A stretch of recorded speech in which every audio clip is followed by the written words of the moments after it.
Neil Walker joins me for the 13th annual off-season interview. How are you, Neil? Can you believe 13 years have gone by? Oh, I can't, Joe. Thank you so much for having me on. And yeah, I'm creeping my way to 2 decades here. So, this has been a lot of fun. Hopefully my interviews have gotten better in your opinion as opposed to worse over the 13 years. Oh, just they are fantastic.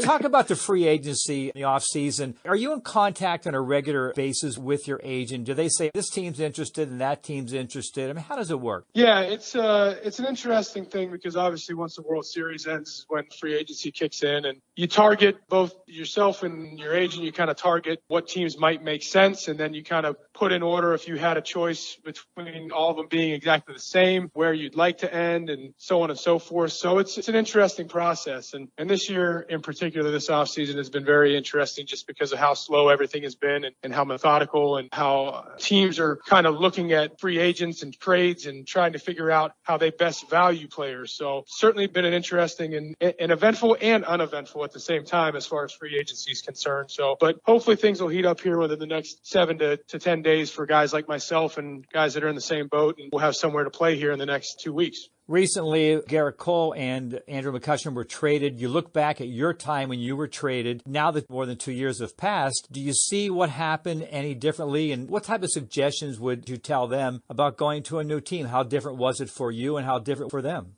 Yeah, and I actually had this exact conversation with Gerrit Cole and just talking to him about how you can get comfortable being in the same place for a long time and being used to your teammates and coaching staff and all that, and how interesting and fun it is to step into a new environment and just to be open-minded and kind of try to take everything in stride. And, I told him that the hardest thing that I had to do was just learn everybody's name. It took all the way through spring training just to remember some of the coaching staff's name and the video guy and things like that. And once you kind of settle in after a few weeks and learn everybody's personalities and so on and so forth, it's just like any other team. Certainly being situations like myself and Gerrit and Andrew being in the same place for as long as we have had, it takes an adjustment. That adjustment's usually the living situations and learning your teammates, developing new relationships. Those things can be not stressful, but they can be new and interesting to navigate through. You told me one time in spring training that you realized it was a business when you were in the minors and guys who were next to you in the locker, you'd come in the next day and they weren't there anymore. How difficult was it for you when you actually found out the news you're being traded?